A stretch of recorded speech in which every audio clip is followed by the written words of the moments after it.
जय श्री केदार, जय बद्री विशाल।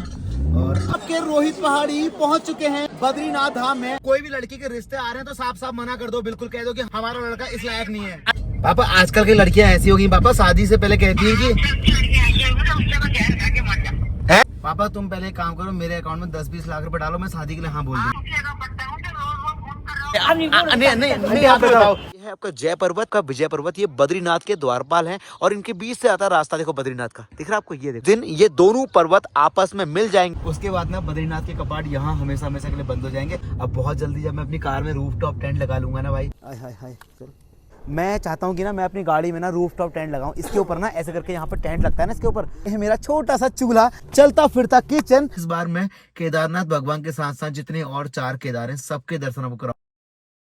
सो hello ji, good morning, welcome back to my new blog. तो वापस एक नए दिन में आप सब लोग का स्वागत करता हूं गाइस। और आप सोच रहे होंगे मेरे हाथ में ये पानी का गैलन क्या कर रहा है, आपको बताते हैं भैया। आपके रोहित पहाड़ी की चल रही है इस समय पंच केदार 4 धाम की यात्रा, जिसमें 15 दिन से मैं अपनी इस कार से ही पूरा उत्तराखंड सफर कर रहा हूं। मेरा रहना खाना पीना सब कुछ इस कार के अंदर हो रहा है। तो सुबह सुबह दिन की शुरुआत के समय सबसे पहले हमारी होती है बढ़िया सी चाय कॉफी या फिर सूप के साथ। तो चलिए करते हैं अपने दिन की शुरुआत। और कल के ब्लॉग में हमने देखा था, मैं आपको तुंगनाथ ले गया था, एशिया के सबसे ऊंचे महादेव के मंदिर में। और आज के ब्लॉग में मैं आपको लेके जाने वाला हूं भैया हमारे उत्तराखंड के 4 धाम, बद्रीनाथ धाम, और हमारे भारत के भी 4 धाम में जो आता है बद्रीनाथ धाम। मेरा रहना खाना पीना सब कुछ इस गाड़ी के अंदर हो रहा है। और जब से ना मैंने इसके अंदर केदारनाथ भगवान जी का मंदिर लगाया है ना, तब से मेरे चैनल में भी 50-50 हज़ार व्यूज से ऊपर जाने लगे। और आप सब लोग इतने खूबसूरत से कमेंट कर रहे हैं, तो फटाफट से जय श्री केदार आप भी लिख दो, क्योंकि आज के ब्लॉग को भी ना हम चाहते हैं कि 1 लाख क्रॉस तो करना चाहिए। क्योंकि केदारनाथ गए थे तो 50,000 व्यू आए, अब बद्रीनाथ जा रहे हैं तो 1 लाख तो होने चाहिए ना। तो फटाफट से लाइक कर दो ना छोटा सा, और कमेंट में लिखो हर हर महादेव। मैं तब तक बढ़िया सा सूप बनाता हूँ। आज आपको दिखाता हूँ अपना किचन। और गाइस जब आप इस तरीके से अपनी कार में सफर करते हैं तो खाने पीने के लिए आपको अपना किचन ऐसे रास्तों पर ही बनाना पड़ता है। गाइस ये देखो भाई, ये मैंने बना रखा है अपना चलता फिरता किचन। और ये है मेरा भैया ब्यूटेन कैन, और ये है मेरा छोटा सा चूल्हा जिसमें मैं अपना खाना पीना चाय पानी सब कुछ बनाता हूँ। ये है अपने सूप के पैकेट। और मेरे साथ इस सफर में मैं अकेला नहीं, कबीरा भाई हैं, बिक्की भाई हैं, क्योंकि हम सबके सारे सामान इस गाड़ी के अंदर ही हैं। और गाइस आपको पता है, जब से मैं ना उत्तराखंड की यात्रा में आऊँ, आपको लगता है ना मैं मोटा हो गया, हल्का हल्का रोटी खाना बंद किया था अपने घर में और रात का खाना छोड़ रखा था। लेकिन भाई यहाँ ना इतनी भूख लग जाती है, मैं क्या करूँ यार। बट कोई नहीं, घर जाके सब मैनेज कर लेंगे, दोबारा से पतले हो जाएंगे, वरना वाटर फास्टिंग करके दोबारा से स्मार्ट बन जाएंगे। सबसे पहले भैया अपना चूल्हा जलाते हैं। और ये चूल्हा अगर आप भी ना अपने लिए लेना चाहते हो ना भाई, ये आपको ज़्यादा नहीं 100 रुपये की कैन और 500 रुपये का चूल्हा मिल जाएगा, जिससे आप आराम से घूम फिर के अपना आराम से चलते फिरते रास्तों पे खाना खा सकते हैं। तो ये हमारा चूल्हा जल गया। आय हाय हाय हाय हाय हाय हाय भाई साहब। जब आप सफ़र करते हैं ना इस तरीके से, ऐसी खूबसूरत वादियों में बैठ के ना खाना बनाने का अलग ही मज़ा आता है ना। सच में मुझे ना ये वाली लाइफ बड़ी पसंद है कि मतलब ऐसे घूमो खूबसूरत पहाड़ों के बीच में, कहीं भी गाड़ी खड़ी करो, अपना कुकिंग करो, खाओ पियो, फिर आगे बढ़ो। किस किस को ऐसी लाइफ पसंद है मुझे बताना, सच में मुझे बड़ी पसंद है। और पता आगे जाके मेरा क्या ड्रीम है ना, मैं चाहता हूँ कि ना मैं अपनी गाड़ी में ना रूफ टॉप टेंट लगाऊँ। इसके ऊपर ना ऐसे करके यहाँ पर टेंट लगता है ना इसके ऊपर, तो पूरा घर इसके ऊपर होगा। जब मैं सफ़र करूँगा ना तो मैं कार के अंदर नहीं सोऊंगा, उसके बाद ना मैं कार के ऊपर सोऊंगा। और पता है वो कितने का लगता है, वो 80 से 90 का लगता है। तो अभी ना पैसे की दिक्कत चल रही थोड़ी बहुत, बस 1 आध महीने के अंदर में ना कहीं से थोड़ा जुगाड़ करके पैसा आ जाएगा तो इसमें रूफ टॉप लगाऊंगा। उसके बाद ना फिर मैं जहाँ भी घूमूंगा ना टेंट लगाऊंगा, खड़ा करूंगा अपनी फैमिली के साथ, मम्मी पापा भैया भाभी, ऐसे करके ना धीरे अलग अलग लोगों को लेके ना घुमाऊंगा और उनको भी ना ये वाली लाइफ दिखाऊंगा। आखिर घूमने फिरने कैंपिंग करने में कितना मजा आता है। कौन कौन चाहता है कि रोहित पहाड़ी अपनी गाड़ी में भाई ऊपर से रूफ टॉप टेंट लगाना चाहिए, मुझे बताना कमेंट सेक्शन चाहिए। अगर किसी को पता है ना कि गाड़ी में रूफ टॉप टेंट कितने का लगता है तो मुझे कमेंट सेक्शन में वही बताना। और दिल्ली में सबसे सस्ता रूफ टॉप टेंट कहाँ लगता है वो बताया ना मुझे, क्योंकि मेरे को लगाना तो है ही। भाई ऐसे खूबसूरत पहाड़ों में बैठ के ना सामने हिमालय दिख रहे हैं, अब व्यू है भाई यहाँ पे। अब चलते हैं फटाफट से यहाँ से जोशीमठ से बद्रीनाथ की तरफ। यहाँ से ना अभी कम से कम 70 से 80 किलोमीटर का सफर रहेगा।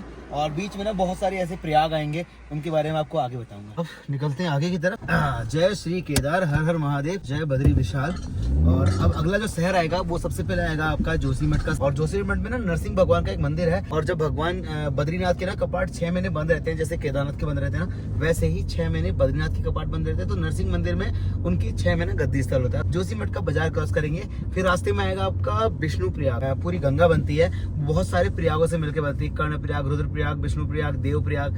तो वैसे ही आपका विष्णु प्रयाग आएगा जहाँ पे आपकी कहते हैं 2 नदियां मिलती हैं। ये आपके रोहित पहाड़ी की 4 धाम यात्रा चल रही है, तो इसमें खाना पीना रहना घूमना सब कुछ इंक्लूड है। मतलब आपको एक कहते हैं ट्रैवलिंग की लाइफ भी दिखाई देगी और मजा भी आएगा। मैं सच बोल रहा हूँ, मुझे ना ये वाली लाइफ जीने का इतना मन था ना, पहले मैं जॉब में फंसा हुआ था तो ये सब चीजें कर नहीं पाता था, बट अब ना भाई यूट्यूब के माध्यम से और आप सब लोगों के प्यार और आशीर्वाद की वजह से ना मैं बड़े सुकून से सब चीजें कर रहा हूँ। अब बहुत जल्दी जब मैं अपनी कार में रूफटॉप टेंट लगा लूंगा ना भाई, उसके बाद तो भाई मजा ही लगाएगा। आप मुझे बताओ, क्या मुझे रूफटॉप टेंट कार में लगाना चाहिए? थोड़ा महंगा आ रहा है, मुझे पैसों का इंतजाम करना पड़ेगा, थोड़ा समय लगेगा, 1 आध महीना लग जाएगा, लेकिन क्या कहते हैं मैं लगा लूंगा।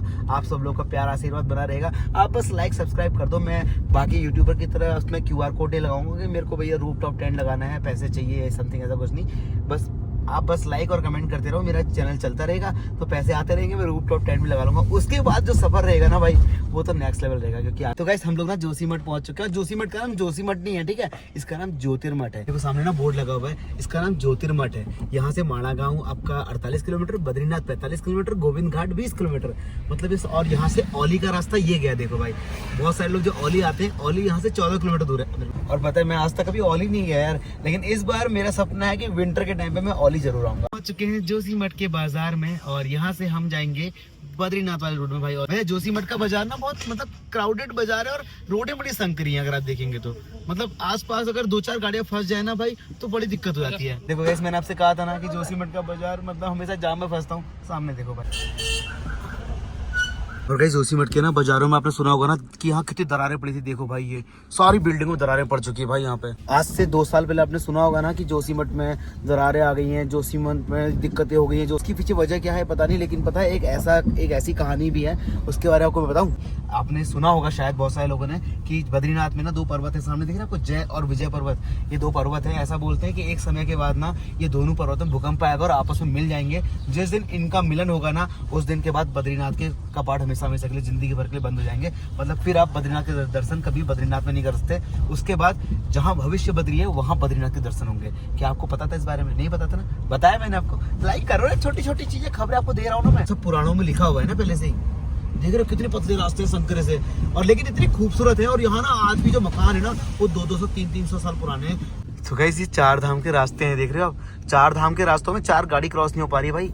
कैसे रास्ते हैं, कमाल है भाई। गाइस देख रहे हो आप यहाँ कितनी भीड़ है भाई। और ये सारी भीड़ पता है क्यों है? क्योंकि यहाँ पे देखो सामने बोर्ड लगा हुआ है नरसिंह मंदिर का। यहाँ से ना अंदर आपका नरसिंह भगवान का मंदिर है कि जब प्रहलाद को हिरण्यकश्यप ने इतना प्रताड़ित कर दिया तब भगवान विष्णु ने नरसिंह अवतार लिया था हिरण्यकश्यप को मारने के लिए। तो वो है नरसिंह भगवान। तो गाइस पता है मैं कहाँ पहुंच गया हूँ, आपको जय विजय पर्वत दिखाता हूँ, ठीक है।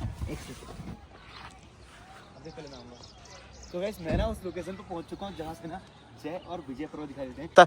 एक ये है आपका जय पर्वत, ये है आपका विजय पर्वत। ये बद्रीनाथ के द्वारपाल हैं और इनके बीच से आता रास्ता देखो बद्रीनाथ का, दिख रहा है आपको? ये देखो जिस दिन ये दोनों पर्वत आपस में मिल जाएंगे उसके बाद ये रास्ता और ये सब कुछ पूरा बंद हो जाएगा। उसके बाद बद्रीनाथ में भगवान विष्णु की पूजा होना बंद हो जाएगी। चलो गाइस भाई जाम वाम सब क्रॉस कर लिया, जोशीमठ का पहाड़ भी क्रॉस कर लिया भाई। पूरा 2 घंटा फंस गया जोशीमठ के उसमें बड़े चौड़े से रोड में। ऑलराइट गाइस तो पहुंच चुका हूं मैं विष्णु प्रयाग में। ये वो प्रयाग है जैसे आगे जाके आपके रुद्र प्रयाग, कर्ण प्रयाग, देव प्रयाग आते हैं ना, वैसे ही आपका सबसे पहला प्रयाग यही होता है विष्णु प्रयाग। यहाँ पे अलकनंदा जो आपकी निकलती है बद्रीनाथ से वो मिलती है धौली गंगा से, फिर निकलती है आगे कर्ण प्रयाग। अच्छा जो धौली गंगा है ना वो निकलती है द्रोणागिरी पर्वत से और अलकापुरी से अलकनंदा। आंटी आप ही बताओ। नहीं आप बताओ, सब तो आप ही बोल दे रहे हो, मुझे बोलने दे रहे हो। कोई बताओ कहाँ से निकलती है? अलकनंदा से अलकापुरी से निकलती है अलकनंदा और द्रोणागिरी से निकलती है धौली गंगा। फिर जाती है ये कहाँ? रुद्रप्रयाग, नंदप्रयाग, नंदागिरी मिलती है नीचे जाके। नंदप्रयाग में आंटी आपको तो कर्णप्रयाग में पिंडर और आप तो साथ देवी हैं आंटी जी सच में। तो चलो गाइस आपको संगम दिखाता हूँ, ठीक है। जय श्री केदार, जय बद्रीनाथ। और गाइस आप मेरे पीछे देख रहे होंगे ये गेट आ गया है विष्णु प्रयाग का। यहाँ पे 2 नदियों का संगम होता है जो आंटी ने बताया था, धौली गंगा और अलकनंदा। आपको संगम दिखाता हूँ, फिर बद्रीनाथ जाना है मुझे। बद्रीनाथ के दर्शन भी करने हैं आज, ठीक है। चलो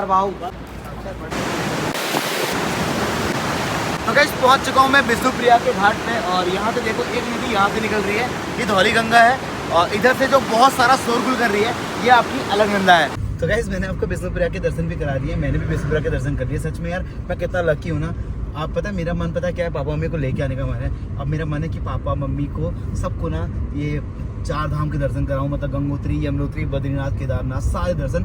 उसके बाद ना बद्रीनाथ के कपाट यहाँ हमेशा हमेशा के लिए बंद हो जाएंगे। उसके बाद बद्रीनाथ जी की पूजा होगी भविष्य बद्री में। अब चलते हैं यहाँ से सीधे आपका बद्रीनाथ की तरफ।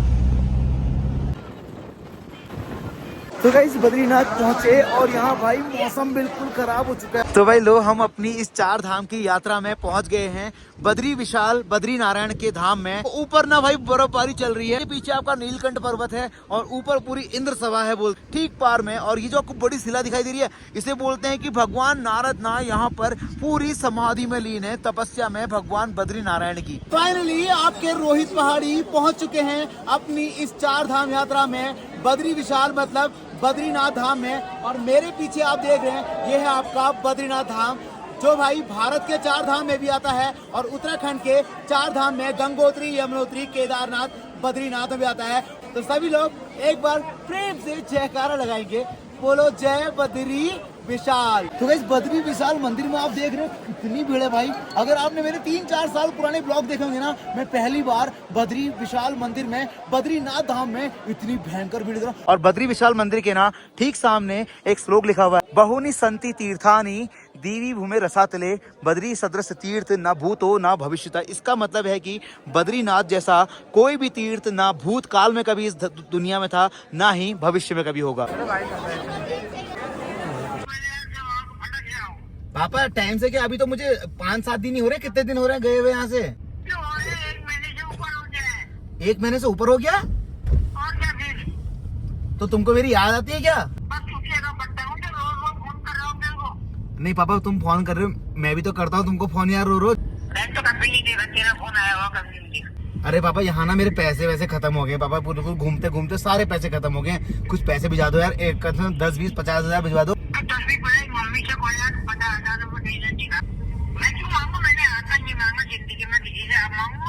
तो पापा अपने बेटे के लिए तो मांग ही सकते हो यार।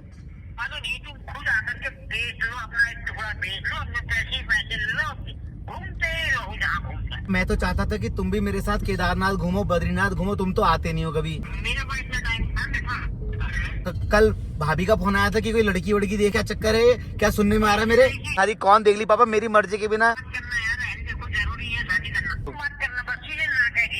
है मुझे मैरिज करनी नहीं है। जिंदगी भर कुंवारा रहूंगा। मैं क्या करूं फिर? पापा तुम पहले काम करो, मेरे अकाउंट में 10-20 लाख रुपए डालो, मैं शादी के लिए हाँ बोल दूंगा। 20 लाख रुपए तेरे अकाउंट में डालूंगा तब तू शादी करेगा दूसरी की लड़की से?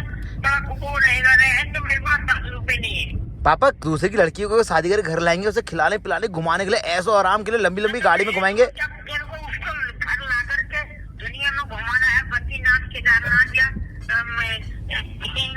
दुनिया के कोने कोने में घुमाना है, वो कार में बैठा करके और होटल में रखना है, तो भैया रहने दे, वो अपने बाप के घर अपने आप रहेगी। पापा वो अपने बाप के घर रहेगी तो फिर शादी कैसे करेंगे? हाँ तो बाप के घर रहने दे उसको अपने। पापा आजकल की लड़कियां ऐसी हो गई पापा, शादी से पहले कहती है कि जहर खा के मर जा।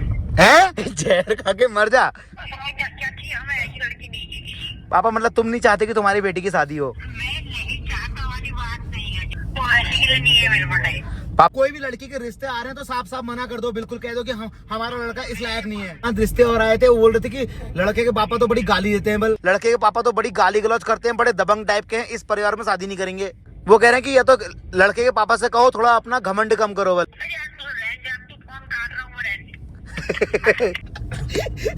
तो गाइस पापा ने फोन काट दिया। पापा का फोन आया था कि भाई ऐसे तेरी याद आ रही है, अब घर आ जा, 1 महीने से ऊपर हो गया लेकिन अभी 17 दिन ही हो रहे हैं। तो मैंने पापा से बोला कि मेरे पैसे वैसे सब खत्म हो गए, भिजवा दो। तो बोल रहे कोई जरूरत नहीं, चुपचाप घर को आ जाओ, पैसे खत्म हो गए तो वहाँ भंडारे में खाओ, वहाँ कहते जोगी बाबाओं के साथ रहो। तो गाइस पता है पापा ना दिन भर में कम से कम 4 या 5 बार फोन करते हैं पूरे दिन भर में। बताऊँ तो पापा बोल रहे मैंने तो कभी तेरा फोन नहीं देखा आज तक, बट अब मुझे ऐसा लग रहा है मुझे घर जाना पड़ेगा पापा के पास। पापा ना दिन में 4 बार फोन कर रहे हैं, कह रहे मुझे याद आ रही तुम्हारी, मैं अकेला हो गया हूँ, भैया भाभी भी दिल्ली चले गए हैं, ऐसा हो गया, घर में कोई है ही नहीं बात करने के लिए। मैंने पापा को बोला तुम भैंस बेच दो, मैं तुम और मम्मी फिर घूमते रहेंगे। पापा बोल रहे कोई जरूरत नहीं घर आने की, वहीं रहो, भैंस नहीं बेच रहे हम लोग। इस तो टाइम हो चुका है, रात के बज गए हैं 9:30 और बद्रीनाथ भगवान जी के दर्शन मैंने आपको करा दिए थे। और अभी हमें कल सुबह सुबह निकलना है 4 बजे यहाँ से गोपेश्वर के लिए, क्योंकि आपको पता है कि मैं अपनी पंच केदार की यात्रा कर रहा हूँ। इस बार मैं केदारनाथ भगवान के साथ साथ जितने और 4 केदार हैं सबके दर्शन आपको कराऊंगा। कल हम जा रहे हैं आपका गोपेश्वर, क्योंकि कल रुद्रनाथ भगवान जी की डोली निकलने वाली है, जो केदारनाथ का ही एक पार्ट है। जैसे केदारनाथ में भगवान का पृष्ठ भाग है, तो रुद्रनाथ में भगवान का पूरा मुख वाला भाग है। और कितने लोग पंच केदार यात्रा को पूरा देखना चाहते हैं और क्या देखना चाहते हैं उत्तराखंड में, मुझे वो भी बताना। बाकी बहुत जल्दी ना, आपको पता है पापा का फोन आया था ना, पापा भी मुझे बहुत मिस कर रहे हैं, तो मैं ना पापा से मिलने जल्दी जाऊंगा। उसके बाद मेरा मन है कि पापा मम्मी के साथ भी थोड़ा घूमूं, कुछ टाइम स्पेंड कर। मुझे भी याद आ रही है, सच बोल रहा हूँ, झूठ नहीं बोल रहा हूँ। कितने लोग पापा को मिस कर रहे हैं मुझे बताना कमेंट सेक्शन में। मुझे पता है जितने पापा को प्यार करते थे ना, आजकल वो लोग वीडियो नहीं देख रहे हैं। अगर देख रहे हैं तो बताना कमेंट से। जब पापा के ब्लॉग आते थे तो लोग 2-2, 3-3, 400 कमेंट करते थे, बट आजकल लोग 50, 60, 100 कमेंट कर रहे हैं, क्योंकि पापा को प्यार करने वाले अभी मेरे चैनल को नहीं देख रहे। तो मैं बहुत जल्दी पापा के पास दोबारा जाऊंगा, क्योंकि उनके कमेंट आते रहते हैं। अगर देख रहे हो तो मुझे भी थोड़ा सा मोटिवेशन दिया करो ना। मैं जल्दी पापा के पास वापस जाऊंगा, चिंता मत करो। अब करता हूँ फटाफट से अपने सोने की तैयारी, अपने कंबल वंबल सब निकालता हूँ। और अगले 30 दिन मैं इस कार में ही बिताने वाला हूँ। आपको पता है, मतलब 15-17 दिन तो पूरे हो गए, 12-15 दिन और बचे हुए इस कार के। भाई बाहर देखो भाई, बिल्कुल शांत माहौल हो गया है, सब लोग जाके सो चुके हैं अपने अपनी गाड़ी, अपने अपने होटल के अंदर, और मैं अपनी गाड़ी के अंदर। और फिर बहुत जल्दी ना इस यात्रा के बाद मैं अपनी गाड़ी में रूफ टॉप टेंट लगाऊंगा ना, उसके बाद तो ना मेरे रहने में कोई दिक्कत भी नहीं होगी। बस मुझे थोड़ा बहुत पैसा कमाना है, क्योंकि 1,00,000, 1,15,00,000 या 1,00,000 के आसपास वो रूफ टॉप टेंट इस गाड़ी में लगेगा। उसके बाद ना फिर अलग ही मजा आएगा, फिर फैमिली के साथ भी घूमूंगा मैं। ठीक है, बस थोड़ा सा प्यार करो आप लोग, ताकि मैं बहुत जल्दी अपनी गाड़ी में पूरा कैंपिंग सेटअप इस गाड़ी के ऊपर लगा दूं। ठीक है, कितने लोग चाहते हैं इस तरीके की लाइफ देखना, अपने रोहित पहाड़ी के साथ थोड़ा बहुत ट्रैवल करना, फैमिली के साथ मस्ती करना, कैंपिंग करना, और अपनी गाड़ी की छत में रूफ टॉप टेंट लगा के सोना। मुझे बताना कमेंट सेक्शन में, क्योंकि जल्दी वो सब मैं करने वाला हूँ। ठीक, फिलहाल तो अभी मुझे अपनी गाड़ी के अंदर ही सोना पड़ रहा है।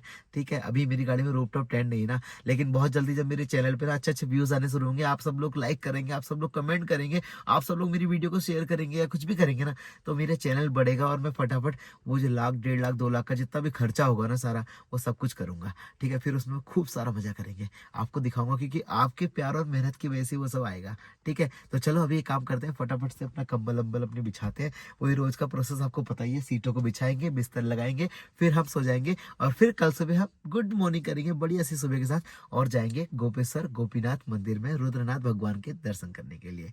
जय श्री केदार, जय Badri Vishal. Please like comment कर देना, ताकि मेरी गाड़ी में रूफ टॉप टेंट लग जाए। कितने लोग चाहते हैं कि मैं अपनी गाड़ी में रूफ टॉप टेंट लगाऊं, मुझे बताना। ठीक है, क्योंकि जो आप बोलते हैं वही तो मैं करता हूँ ना आगे जाके। ठीक है, बाकी और कितने लोगों को ऐसी वाली लाइफ पसंद है, कभी आपने ऐसे कार के अंदर रात गुजारी है, मुझे बताना। ठीक है, मैं तो पिछले 15-20 दिन से लगातार ही गुजार रहा हूँ। इसमें आराम से सोता हूँ, बढ़िया तरीके से पूरी रात अपनी कार में बिताता हूँ, उसके बाद सुबह बढ़िया तरीके से गुड मॉर्निंग करता हूँ। तो चलो अब मैं फटाफट से आंखें बंद करता हूँ, आप भी अपनी आंखें बंद कर लो, लाइक और सब्सक्राइब कर देना। ठीक है, बाय बाय।